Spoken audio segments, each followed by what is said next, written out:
Before watching the video, don't forget to subscribe to our channel by clicking the subscribe button below and clicking the bell icon to be notified whenever we publish a new video.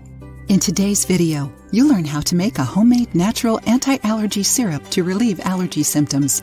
Do you suffer from allergies? Allergies, whether to food or to pollen and dust, are becoming more and more common. To manage this problem, it's important to have a strong immune system. That's why today you're going to learn how to make a homemade natural syrup to relieve your allergy symptoms using only lemon, orange, sugar, and water. This syrup helps lower histamine levels thanks to the bioflavonoids in the peels of the fruits, thus relieving the symptoms and discomfort caused by allergies. Write down the ingredients: 2 lemons and 2 oranges. It's always best to use those that are organically grown. Honey, white, brown, or demerara sugar.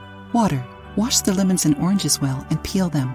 It's important to remove the peel along with the white part. Put the peels in a pot, cover them with water, and boil them over medium heat for 10 minutes, stirring occasionally so they don't burn.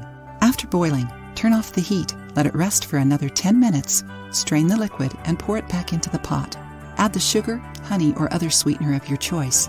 The amount is the same as for the infusion, so if you have 1 cup of liquid, add 1 cup of sugar. Cook until the liquid reduces and reaches a syrupy consistency. If you take honey, you shouldn't boil it too long so that it doesn't lose its medicinal properties. When it's ready, store it in a sterilized glass jar. Here you can learn how to sterilize it properly.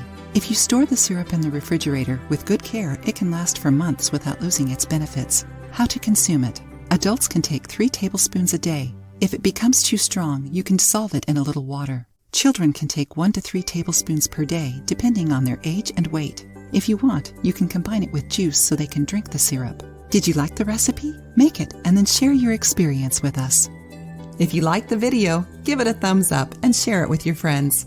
For more recipes and tips, subscribe to the channel.